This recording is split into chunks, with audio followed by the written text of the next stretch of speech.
Termasuk tadi Stadion JIS, ya, pasti kita akan cek, ya. Yang pasti menjadi catatan kemarin kendalanya itu parkir sama akses penonton yang harusnya ada 4 pintu baru terbuka 1 pintu. Nah ini yang tentu harus kita antisipasi keselamatan daripada supporter, jangan sampai supporter tidak pulang ke rumah dengan selamat. Hebat! JIS, karya Anies senilai 5 triliun rupiah, baru diresmikan langsung mau direnovasi PUPR. Ditulis oleh Ferdinandus Diri Amajari, dikutip dari siwo.com.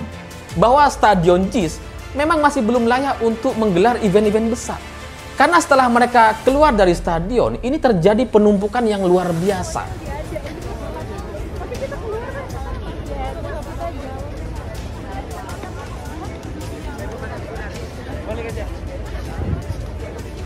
Halo, kembali lagi dengan saya Nana Chaniago di channel Media 45.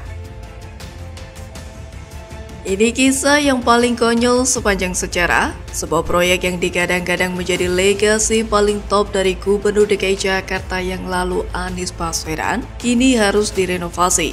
Padahal proyek bernama Jakarta International Stadium yang disingkat JIS itu baru diresmikan pada 24 Juli 2022, belum genap setahun. Namanya boleh keren, namun tak ada satupun perhelatan sepak bola bergengsi yang dilakukan di sana. Jangankan pertandingan bertaraf internasional macam PSSI versus Argentina baru-baru ini, duel klub domestik pun belum pernah dilakukan di tempat ini. Paling banter stadion ini pernah digunakan untuk pertunjukan konser musik. Bayangkan stadion olahraga senilai 5 triliun rupiah baru bisa dipakai untuk konser musik. Itu pun penonton banyak yang kecewa karena kesulitan saat pulang. Ya, terang saja jika hasil inspeksi tim infrastruktur safety dan security PSSI disebutkan bahwa JIS belum memenuhi kelayakan 100% infrastruktur atau area drop-off tim, sirkulasi aktivitas terkait pertandingan di outer perimeter menumpuk di barat utara. Alhasil setahun belakangan ini JIS hanyalah sebuah bangunan megah yang mentereng dan menjadi hiasan saat malam tiba bagi pelintas tol Tanjung Priuk, Bandara Grogol. Tak pernah yang menjadi pilihan untuk sejumlah pertandingan bergengsinya PSSI. Jangankan menjadi pilihan, disebutkan pun tidak. Stadion Bandung Lautan Api di Bandung, atau Wibawa Mukti dan Chandra Baga di Bekasi, dan Pakansari di Cibinong Bogor yang menjadi pilihan selain stadion utama Gelora Bung Karno di Senayan, Jakarta. Nah, pekan-pekan ini beredar luas kabar bahwa Indonesia terpilih oleh FIFA menjadi tuan rumah World Cup U17 yang akan diadakan pada November 2023. Indonesia pun harus menyediakan puluhan stadion untuk ajang tersebut. Jika pejabat yang membangun JIS ini becus dan kompeten, mulai dari perencanaan hingga eksekusi, tentulah Jakarta punya 2 venue untuk ajang ini. Beruntung, Presiden Joko Widodo akhirnya turun tangan memerintahkan renovasi atau perbaikan mega proyek yang gagal itu agar dapat dipergunakan sesuai peruntukannya. Tentu Jokowi yang sangat infrastruktur minded itu tidak mau jika fasilitas olahraga semahal itu setahun ini mubazir dan dibiarkan saja mubazir. Padahal Indonesia sedang berada pada titik motivasi mengukir prestasi sepak bola yang sedang tinggi-tingginya. Mendapat perintah Presiden, Menteri Pekerjaan Umum dan Perumahan Rakyat atau PUPR, Basuki Hadimulyono pun mengatakan siap merenovasi JIS. Menurut dia, akses dan parkir menjadi masalah utama yang perlu diperhatikan dalam renovasi JIS. Namun sebelumnya, ia akan berkoordinasi dulu dengan Ketua Umum PSSI, Erick Thohir. Tidak diketahui berapa banyak biaya lagi yang harus dikeluarkan pemerintah pusat untuk perbaikan proyek yang dikerjakan oleh Anies Baswedan kala masih menjabat DKI 1. Dan tentu saja yang dibangga-banggakan oleh para pendukungnya secara membabi buta.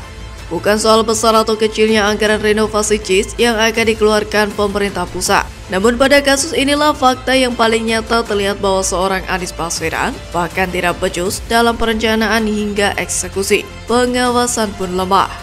Untuk urusan proyek yang nilainya 5 triliun saja tidak becus, apalagi urusan perumahan dan permukiman warga, itu saja tidak beres. Bagaimana mau jadi Presiden RI? Sadarlah Bu. Sampai jumpa kapan-kapan. Jadi, bagaimana menurut Anda?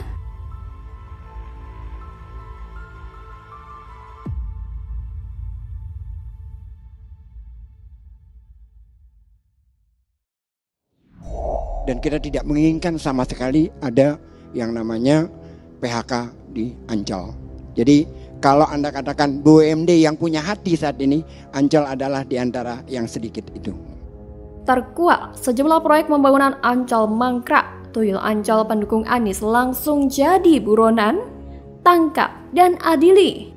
Ditulis oleh tim redaksi jurnal, dikutip dari berbagai sumber. Dia disebut tangan kanan Anies untuk memaki-maki orang. Geis adalah sosok yang penampilannya berbanding terbalik dengan Anies. Kalau Anies nampak selalu berusaha cool, menjaga kata-kata, berwibawa, lembut, rasional, Geis sebaliknya. Halo, kembali berjumpa dengan suara Fani Bakri di channel Media 45. Pegiat media sosial Yusuf Dumdum menyentil loyalis Anies Baswedan, Geis Khalifah, terkait kasus proyek mangkrak di PT Pembangunan Jaya Ancol. Hal itu disampaikan Yusuf Dumdum dalam akun Twitter pribadinya pada Jumat 23 Juni 2023. Bakal panjang urusannya ini, Tuyul Ancol kira-kira mau komentar apa? Ujar dia seperti dikutip dari WE Newsworthy. Diketahui pembangunan Jaya Ancol TBK atau Wisata Ancol tengah dalam sorotan publik. Hal itu terkait beberapa permasalahan di Ancol terungkap seperti proyek pembangunan mangkrak atau tidak bisa digunakan. Ketua Komisi B DPRD DKI Ismail menilai Badan Pembinaan Badan Usaha Milik Daerah atau BPBUMD DKI tidak melakukan pemantauan secara maksimal terhadap perkembangan bisnis PT Pembangunan Jaya Ancol TBK. Hal tersebut dikatakan Ismail lantaran kasus mangkraknya proyek di Ancol baru terbongkar baru-baru ini. Padahal beberapa proyek pembangunan di Ancol sudah mangkrak sejak 2014. Ismail melanjutkan, tidak menutup kemungkinan Komisi B akan menggandeng pihak inspektorat guna menyelidiki dugaan pembiaran pengawasan oleh oknum BPBUMD. Dia berharap kasus Ancol ini menjadi pelajaran bagi BPBUMD dan seluruh BUMD DKI untuk terbuka terhadap DPRD soal kendala bisnis dan pembangunan. Belakangan beberapa permasalahan di Ancol mulai terungkap dari mulai pembangunan hotel dan apartemen yang mangkrak hingga aula konser di Mall Ancol Beach City atau ABC tidak bisa digunakan. Saya menduga ini merupakan tanggung jawab dari Geis Khalifah yang merupakan mantan komisaris Ancol karena dia pernah mengklaim bahwa Ancol maju dan mendapat keuntungan atau laba yang besar ketika ia memimpin. Tapi kenyataannya, banyak proyek mangkrak ketika ia lengser. Maksudnya bukannya nggak ada otak ya, tapi otaknya kurang dipakai untuk melihat sesuatu dengan objektif dan dengan berimbang. Geis Khalifah ini adalah sosok yang getol dan gak perlu pakai logika mendukung Anies. Ya kira-kira beginilah tipe orang yang memang diberikan jabatan dan dikasih gaji yang gede banget, meskipun dia jarang memakai otaknya untuk berpikir secara logis. Dan pada akhirnya, semua proyeknya mangkrak. Kalimat-kalimatnya di Twitter yang cukup kasar dan cukup brutal menyerang pendukung Jokowi sekarang berbalik semuanya ke dia. Kemarahan rakyat melihat bagaimana Ancol akan berpotensi menjadi proyek mangkrak Hambalang kedua. Dengan warisan epik tak tertandingi, yakni Wisma Atlet Hambalang, SBY juga diketahui mewariskan utang sekitar 2.700 triliun rupiah ketika mengakhiri masa jabatannya. Wah, Anies jadi mirip sama SBY dong. Ya 11-12 juga lah sama Anies dan Geis yang juga meninggalkan proyek mangkrak di DKI Jakarta. Anies kan pernah maju dalam konvensi Capres Partai Demokrat pada tahun 2014. Ada kedekatan yang hakiki antara Anies dan SBY. Terlebih kita pun tahu bahwa Anies kerap mengambil posisi yang berseberangan dengan Presiden Jokowi. Bisa jadi dalam mewujudkan ambisi pribadinya sebagai Capres, Anies akan meniru SBY. Dan jika Anies terpilih jadi presiden, dia akan mengkopi gaya SBY. Begitu juga dengan Geis. Geis ini juga memiliki kedekatan dengan Anies.